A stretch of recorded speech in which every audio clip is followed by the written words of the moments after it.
Welcome to the AwokenWord podcast. I'm your host, Anuj Rastogi. It's always been difficult to figure out just how to best introduce the enigma that I see in the mirror every single day, me. And this introduction is a unique one for sure. Where do I begin? Well, for starters, I'm a husband, father, musician. I'm a music composer with multiple studio and compilation releases, and I'm currently sitting on nearly 3 albums worth of unreleased music. I've also scored for film and for media, and some of you may know me by my producer alias, Omnesia. As well, at points I've been dabbling in visual arts, as a painter, as a sculptor, as a graphic artist. I attempt to be a handyman, and I will leave it to my wife to weigh in with a judgment on how well that's going. I am an unapologetic nerd, and I'm a writer. I'm an active spoken word poet, and I am also currently sifting through about 130 pages of my original work with hopes of publishing one day. I am also a video maker. I find a lot of gratification in creating video and a moving story, if you will. As far as I know, and from what some people have told me, I'm mostly sentient, conscientious, conflicted. I'm a man in this world, but with my head in the clouds. I've amassed a mountain of high-quality and situationally specific dad jokes. I'm struggling to be human. I'm optimistically hopeless, and yet hopelessly optimistic. In all this, I suppose you could say I'm a professional human being. I've done my 10,000 hours as a person, thinking, functioning, stumbling, and curiously exploring this world and this life through various escapades. In university, I studied biochemistry and then switched gears, so I ended up with an undergrad degree in international business with a minor in South Asian history, as well as an MBA. But personally, being wired as I am, I have found degrees to be of little real consequence in my own life. However, I know that this varies from person to person, and that some fields, particularly those in the worlds of science, require a certain educational foundation. That said, I am not an expert in perhaps any of the realms we'll be discussing on this show. I am not formally trained in the disciplines of history, political sciences, sociology, evolutionary biology, or AI. However, I've got a deep and long-running interest in these and countless other fields of human knowledge and experience. I have read a lot on all sorts of subjects, and my current in-progress pile of books is shamefully growing and unfinished. I'm sure you'll hear more about how scatterbrained I can be at some other point. Anyhow, I've spent a lot of my years thinking about these things and talking about them. I have internalized the world around me for as long as I can remember. In fact, back in high school and undergrad, I would often end up at coffee shops and bookstores with friends, discussing and debating ideas at all hours of the day, conceiving of thought experiments and trying to make sense of this world.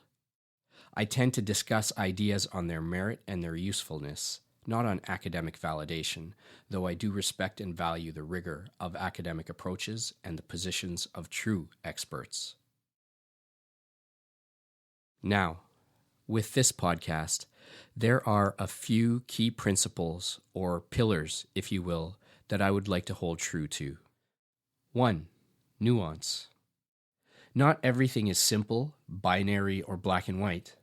Sometimes you just have to dig deep and explore all of the different shades of gray to really understand the complexity of a situation. 2. Respectful dialogue. It is possible to hold different views ideologically from another person and yet still respect the individual. We all owe this to each other, now more than ever. 3. Long-form exploration. In a world increasingly pushing important conversations into 280-character tweets, 15-second sound bites, and 12-minute extended interviews, we've given up on our opportunity to really dig deep and explore and understand the journey. Some things really do just take time to explore. And 4, breadth and depth. If it wasn't already apparent, I am interested in a lot of different things, and I love to engage with all sorts of people on a variety of topics. From philosophy, history, race, and culture, to science, space, AI, and technology, music, reshaping our world, the future, the power of story, what makes us all unique, and what makes us all alike. So, why am I doing this podcast? What's driving me? But more importantly, why should you be listening to this podcast? After all, your time is important, and you've got shit to do. Well, like many others have said before me, I believe that there are only two ways to move through the material, external, and internal conflicts of this life: violence or conversation. We know where the former leads ultimately every time. This podcast is intended to be the latter. I want to challenge and evolve ideas, intuitions, and convictions. We desperately need long-form conversation to explore nuance and story. Now, I must pause and just say to my mother, I apologize in advance. There is some cussing and some swearing in this podcast. Yes, it's true. I do swear. I'm sorry. Please don't be mad at me. Anyhow, back to business. I'm starting this podcast because this world is quite simply batshit crazy, and it's often terrifying. And yet, this same world is incredibly beautiful and mesmerizing. I want to get to know people who are interesting, who hold opinions and have life experiences that may not be familiar to me. And I want to break bread with the human in all of us. This podcast is my humble attempt to bring a grain of goodness, conversation, and inspiration to the beach of human experience. This podcast is my love letter to you all and what it means to be human. It's a journey, and I'd appreciate your company along the way. Without further ado, I present to you the AwokenWord podcast.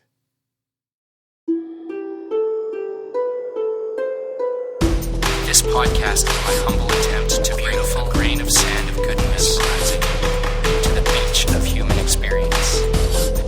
Inspiring. This podcast is my love letter to all of you.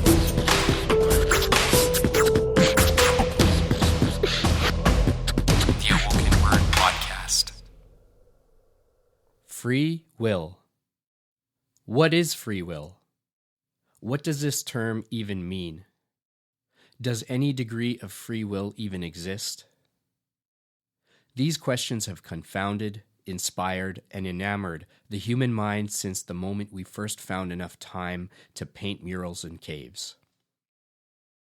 It's a question that's been a nagging itch in my own mind throughout my life. And so now I'll throw my own hat into the ring with my particular hypothesis on this matter. This hypothesis struck me suddenly late one afternoon this past summer when I was walking through the streets of downtown Toronto. In fact, this particular realization was a likely catalyst and a most recent catalyst for me getting this podcast off the ground at this point in my life. Please note, for the next several minutes, I may be using the terms hypothesis, thesis, and theory interchangeably. I am well aware that these are distinct ideas in science, but sometimes poetic license just trumps all else. And with that, I present to you the theory of encumbered will.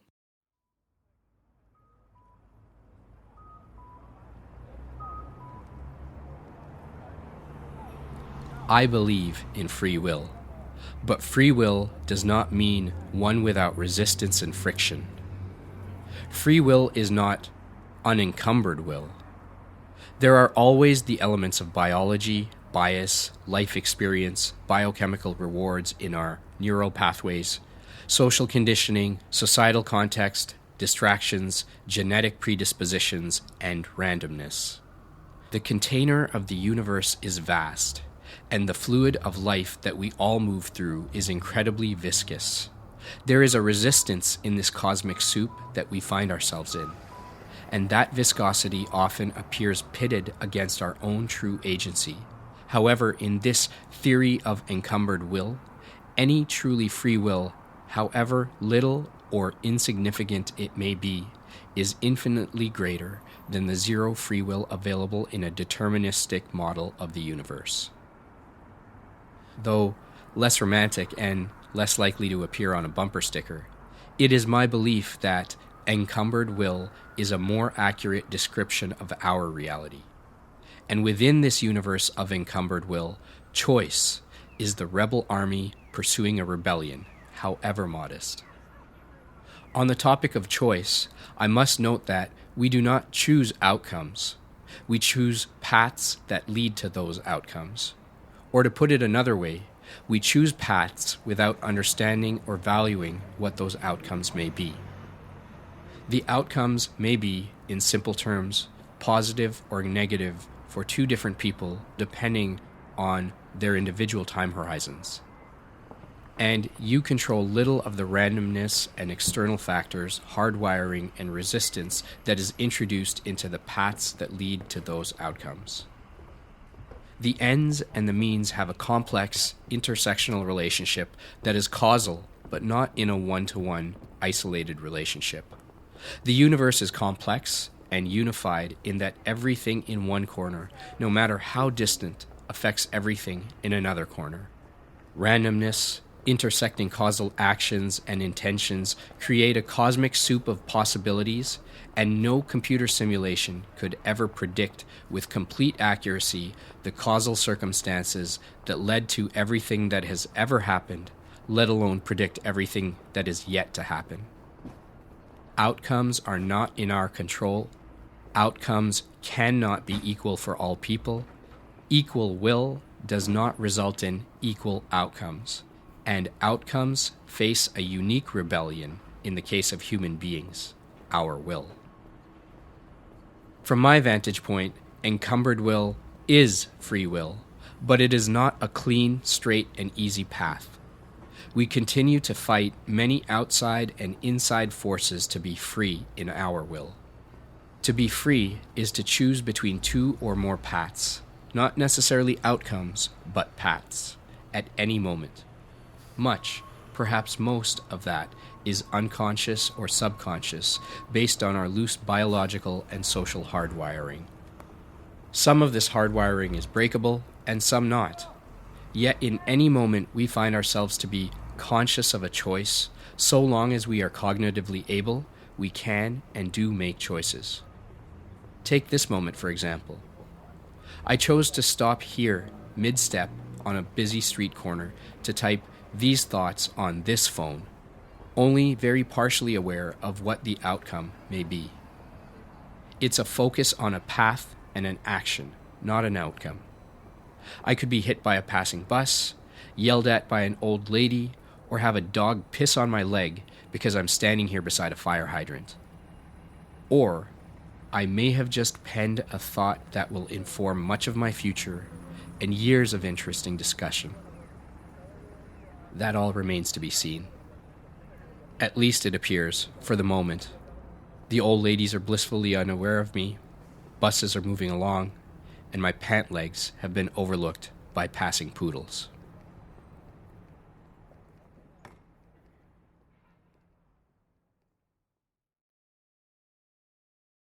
So now you know.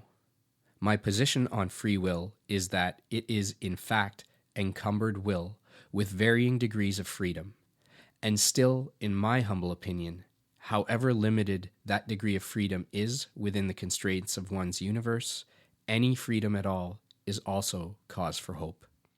I'm not saying something that is entirely unique or entirely original. Many before me have said this. Many will continue to say this. Many people who have much more training, education, and have spent much more time with the problem of free will. I don't profess to be an expert in the matter, but what I did realize one day is that in the various models of free will versus determinism, the idea of free will versus destiny or predestination, somewhere in there something was missing for me. And I can't suggest that this particular hypothesis is filling in all the gaps. but it is my own individual way of internalizing the question and of internalizing the different factors that may be at play. I realize from my own subjective conscious experience that free will could be an illusion. However, I do believe that I am an agent in my own action. I do believe that I make a choice every now and then. Some of those choices I may or may not be aware of, and some of them, or many of them, have all sorts of hardwiring at play.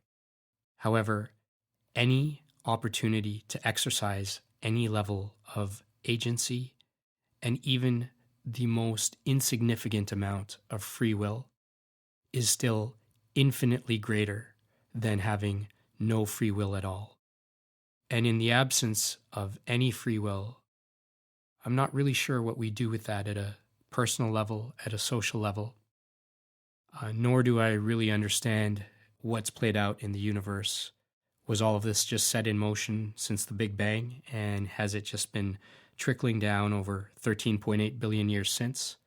Or do we actually have any sort of a hand in the mix? So anyhow, yeah, that's the theory of encumbered will. Let me close by saying that this entire podcast is an example of me exercising my highly encumbered free will. I have many odds stacked against this venture, plus a force that is ultimately in play on all of us, and definitely for me, is my own self-doubt, which perhaps I'll talk about at another time. This podcast is my encumbered free will rebellion against the forces of nature, genetics, social circumstance, naysayers, self-doubt, and distraction. So there you have it. Until further notice and a change of opinion on this matter, from here on in, when I mention my notion of free will, it shall be known as encumbered will.